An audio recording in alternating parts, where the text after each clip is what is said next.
Hello everyone, and welcome to another Cut Rate Commander Precon Upgrade Guide, the series where we take a look at Precon decks and bring them up to cut rate standards. My name is Grazzet, and today we'll be looking at the Ahoy Mateys Precon from Lost Caverns of Ixalan and its face commander, the de facto leader of the Brazen Coalition, Admiral Brass Unsinkable, which we'll be bringing up from its roughly $40 price point to an increased budget of $75 after upgrades. But before we continue, be sure to like, comment, and subscribe if you like this content, and if you really like it, please consider supporting the channel directly, either through Buy Me a Coffee or through our Game Nerds affiliate link in the description. Also, if you haven't done so already, be sure to check out the ongoing 15k subscriber giveaway either on the card on this video or in the link in the description to enter for a chance to win a Bernard Ginger Sculptor Commander deck and to unlock sweet upgrades for it. So, with that out of the way, let's start by taking a look at the commanders and playstyle. Admiral Brass Unsinkable is a 3/3 human pirate that costs 2 and Grixis that has the following 2 abilities. Firstly, when she ETBs, we mill 4, and secondly, at the beginning of combat on our turn, we may return target pirate creature from our graveyard onto the battlefield with a finality counter on it, permanently changing its base power and toughness to 4/4 when we do so, and granting it haste until the end of the turn. Breaking down her core stats, Admiral Brass is sporting a hefty CMC, a below-average stat block for her cost, and a set of abilities that aims to get pirates into our bin and then reanimate them for free each turn, ideally with bigger stat blocks than they started off with. Taking a closer look at her second ability first, it passively allows us to reanimate our pirate crew members from Davy Jones' locker each turn on our combat phase with Admiral Brass's mere presence on the battlefield, allowing us to take advantage of this ability the turn she comes down and permanently making the pirates being reanimated into hasty mid-sized threats that we can immediately swing in with as well, making it particularly handy to get extra uses out of pirates with ETB effects for additional value, or to have our smaller evasive pirates come down with bigger stat blocks to swing in with even harder. There is a caveat to all this though, that being that the reanimated pirate in question comes back into play with a finality counter on it, which exiles it should the creature die, making it a bit harder to get repeated reanimations out of any creatures we bring back with the Admiral's ability. Harder, but not impossible, as we can still bounce or flicker the creatures in question to get the counters off of them, though doing so would shrink them back to their original size, or, if we feel like having the best of both worlds, we can always remove the counter from the creature so it can stay a 4/4 while also being able to be reanimated again if and when it's dealt with. And her first ability helps get her reanimation game plan started, getting a handful of cards off the top of our deck into our bin when she comes down so she can potentially set herself up in the event we were unable to get a pirate there ourselves.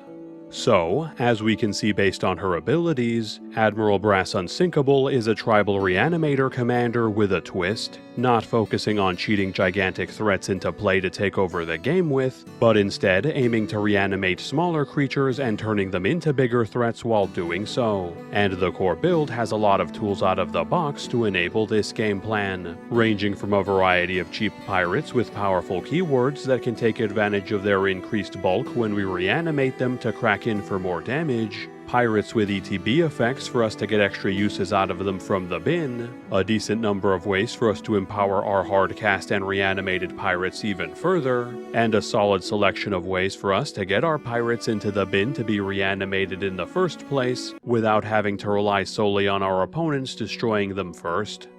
That said, what this deck is crucially lacking is any way for us to rid ourselves of the finality counters our commander gives her reanimated crew members so we can keep reanimating them. So in this upgrade, we'll be focusing a good portion of our efforts in adding in ways to not only remove those counters from our creatures while allowing them to keep their improved stat blocks, but ideally while also generating us value in the process for good measure.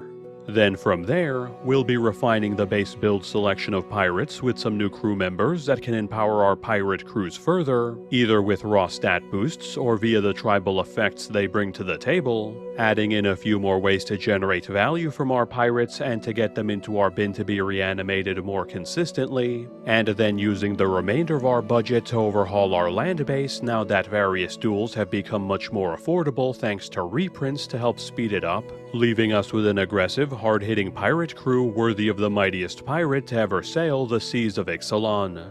So let us take the closest omen path to Ixalan's high seas, where we'll find the fleet of the Brazen Coalition, ships of every size and shape filled to the brim with pirates as they make their preparations for the coming storm. It is there, on the deck of their mighty flagship, the Indomitable, that we'll find our commander, the Pirate Queen herself, Brass, bellowing orders to her crew below. They didn't have any time to laze about, as the coming storm was not one of nature, but of kingdoms, with the Sun Empire on one side and the Legion of Dusk on the other, both aiming to wipe the other off the face of Ixalan. But they were not the only players in this game of crowns, as Brass had strong-armed her way into an alliance with Sahili and key players from both factions to prevent this conflict from occurring, with her prize being a free nation of pirates with her as its governor. So may the gods have mercy on any side foolish enough to start a conflict on the seas separating their nations, for the pirates of the Brazen Coalition will not, and are more than willing to send those fools down to the Grim Captain's locker.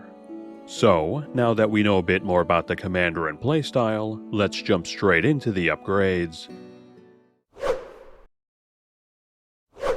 So, as mentioned previously, since the base build has no natural way of removing finality counters off of our creatures, the very first thing we'll be doing is adding in a suite of repeatable, counter-removing effects to allow us to repeatedly reanimate our pirates, while allowing them to keep their newly acquired 4/4 stat blocks.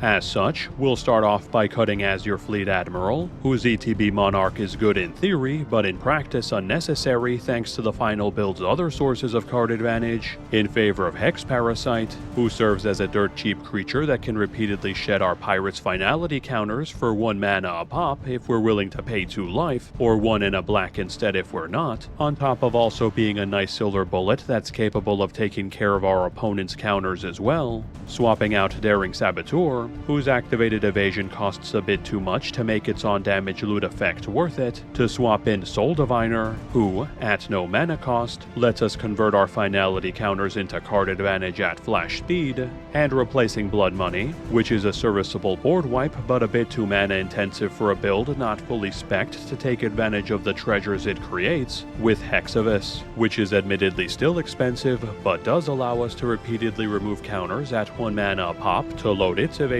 body with even more +1/+1 counters, and, on top of that, lets us then convert those counters into permanent evasion for our pirates for also 1 mana a pop, allowing even our non-evasive pirates to safely swing in order to keep the pressure up on our opponents. Then, as a pair of legendary counter-removing entrants we'll be adding to the build, we'll be removing the serviceable but 2 board state-dependent tribal draw spell Distant Melody, and the effective but 2 indiscriminate board wipe Evacuation, so we can add in Feign the Broker and Goldberry River Daughter in their place, the former allowing us to turn our creatures' finality counters into stockpileable ramp in the form of treasure, or, if needed, allows us to sack away pirates we want to reproc ETB effects on or just want to bring back stronger, while the latter lets us transfer finality counters from pirates to herself initially to keep them safe, then later lets us transfer those counters to less vulnerable permanents such as our lands, netting us a card as she does so to help replenish our hands.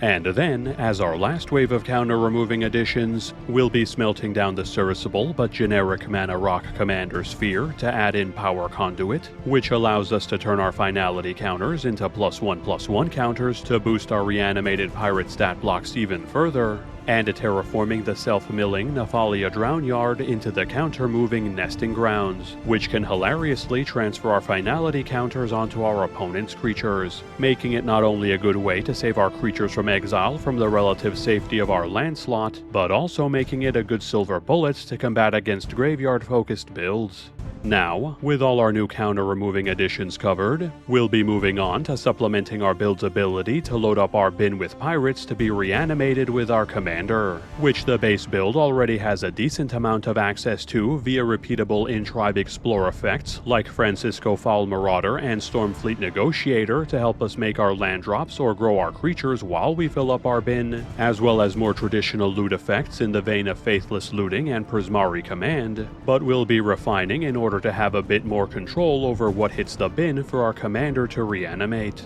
For example, on the creature side of things, we'll be slotting out our Mounted Anchor, which is a fine source of repeatable graveyard setup, but is a bit slow while not benefiting from our payoffs, so we can slot in Malcolm Alluring Scoundrel, who serves as an on-theme source of repeatable loot that, if he sticks around for long enough, eventually starts casting the spells he pitches for free, and if our opponents destroy him before that, we can bring him back stronger as an evasive 4/4 to continue to crack in with, and replacing the self-milling King Narfi's Betrayal, which is far too indiscriminate on what it sends to our bin, potentially costing us non-tribal support pieces in doing so, with Glinthorn Buccaneer, which provides even more in-tribe card selection and graveyard setup thanks to its boast-like loot effect, while also weaponizing all our loot effects to whittle down our opponents every time we pitch a card to keep the pressure up.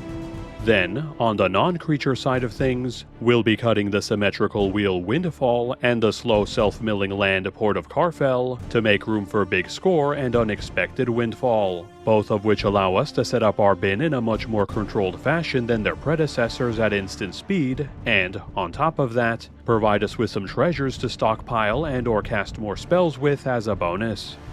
So, now that we've covered the new ways we'll be getting finality counters off of our pirates and how we'll be getting our pirates into the bin, let's take a moment to improve upon our selection of pirates that will be benefiting from these effects. Now, that's not to say that the build doesn't already have a solid selection of pirates out of the box, containing both evasive pirates that benefit from being made bigger through reanimation, pirates with ETB effects that we can now get multiple uses out of, and in-tribe ways to empower and or generate value from said pirates, but it also contains some tribe members more focused on other game plans that would find a much better home in other builds, so we can make space for more pirates that fit our more aggressive playstyle. For example, in order to help empower our pirate stat blocks even further, the creature theft payoff Don Andres the Renegade will be losing his spot, being a fantastic build around himself, but lacking the critical mass of theft and spell-stealing effects needed to make him good in this build, so he'll be replaced with Captain Vargas Wrath, whose on-attack AoE stat bump is superb at empowering our board the more we play our commander, including himself, and who becomes significantly more dangerous after being reanimated, as will the temporary creature stealing Captivating Crew, since we already have other theft effects in the build that don't cost us mana to use, so we'll be giving it spots to Dire Fleet Neckbreaker,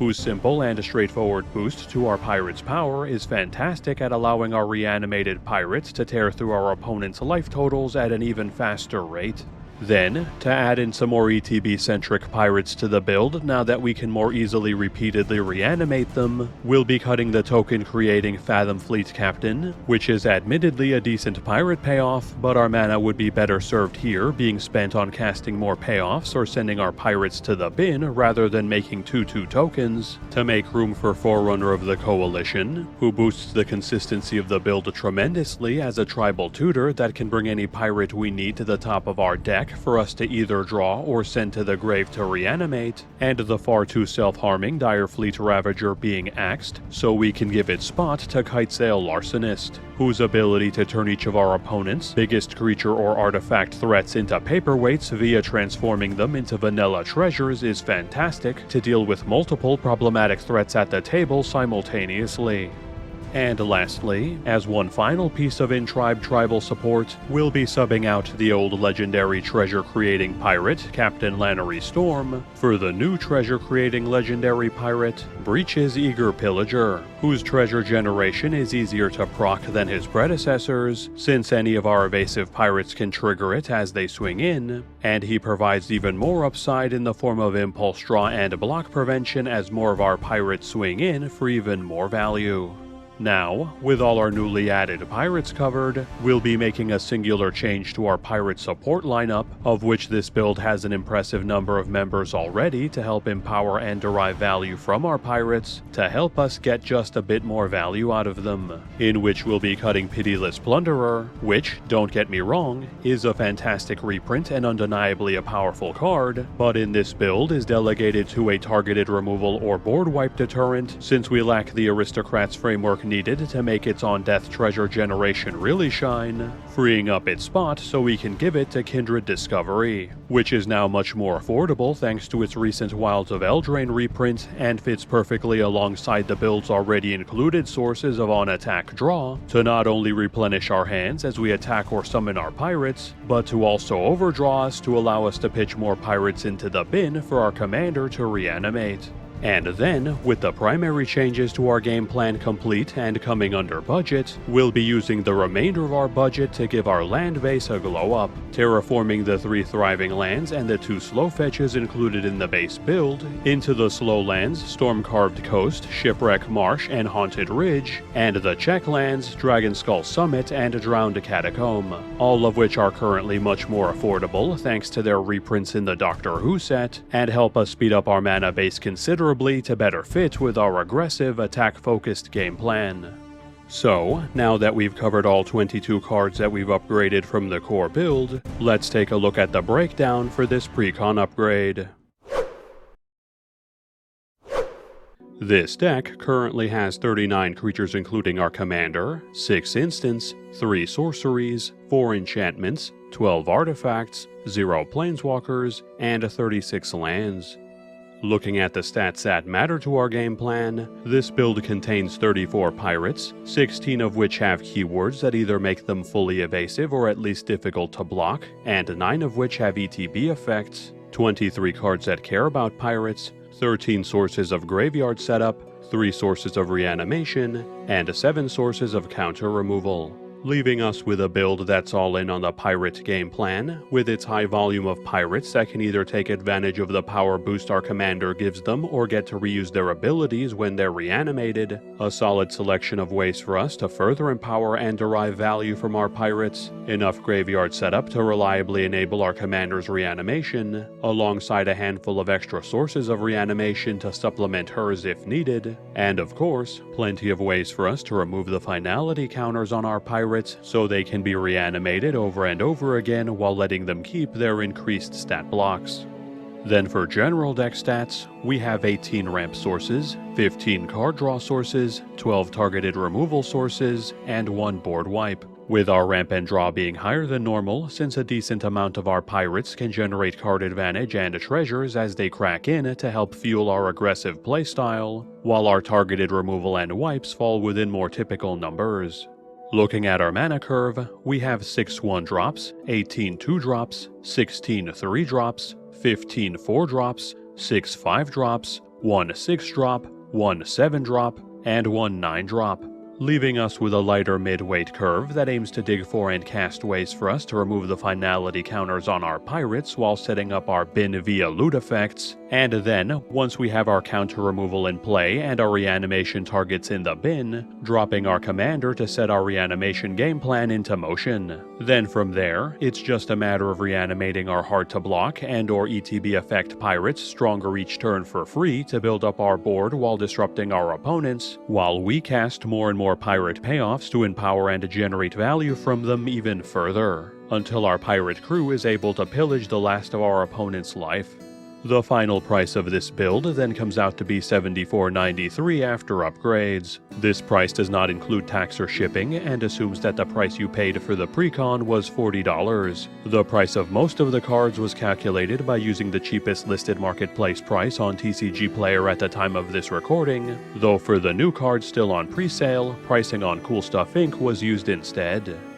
Now, for additional upgrades, we could replace the conditionally evasive pirate Ghost of Ramirez de Petro with Pirated Copy, whose ETB clone effect and on-attack draw are fantastic on a body we can continually recur to snag ourselves a copy of the best creature at the table and replenish our hands while it and our clone swing in. The powerful but generic board wipe Blasphemous Act can be swapped out for Raise the Palisade, which serves as a one-sided wipe for our build that lets us keep our pirate crew in play while wiping the board clear of our opponent's creatures. And the Tribal Anthem Icon of Ancestry can be cut for the better Tribal Anthem Coat of Arms, which provides an insane stat boost to our pirates and an even better stat boost to our human Siren and Orc pirates to help us close out games.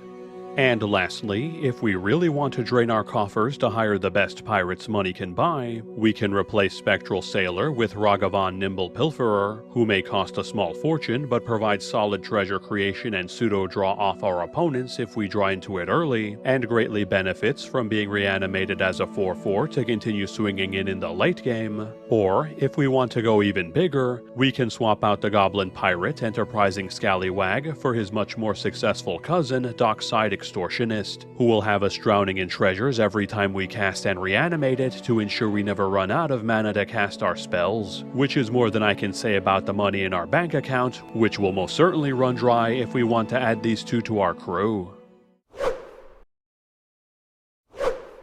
Thanks everyone for sticking around until the end of the video. So, now that we've covered the Ahoy Mateys Precon, we'll be moving on from pirates to vampires as we'll be tackling the Blood Rights Precon on the next episode, along with its face commander, Calvalino, First of the Blessed. So look forward to a Vampire Aristocrats themed build featuring him coming soon. In the meantime though, be sure to check out our currently ongoing, at the time of posting this, 15k subscriber giveaway, where we'll be raffling off a full commander deck being helmed by Bernard Ginger Sculptor built by yours truly, and, as is tradition, giving you the opportunity to unlock some sweet upgrades for it depending on how many new subscribers the channel gets and how many likes the video gets before the drawing on November 15th. So either click on the card in this video or on the link in the description to go to the video where you can sign up for your chance to win. And, again, thank you all for your support for having helped the channel reach this milestone, as we wouldn't have gotten here without all of your support. And lastly, before we close out, be sure to like, comment, and subscribe if you haven't done so already, as this channel can't continue to grow without your support. And if you're feeling particularly generous, feel free to keep me caffeinated via buying me a coffee at the link in the description, or alternatively, use our Game Nerds affiliate link in the description if you're looking to purchase sealed MTG product, accessories, board games, or any of their other wide selection of products at low prices that include free shipping for orders over $75, and a rewards program that builds up store credit over time as you make your purchases. And if any of you would like to support the channel in a different way, feel free to check out the other deck techs floating around my head if you'd like to see the latest builds, or click on the link above for a playlist of all the Cut Rate Commander episodes I've made so far. And with that, have a good one folks, and stay safe.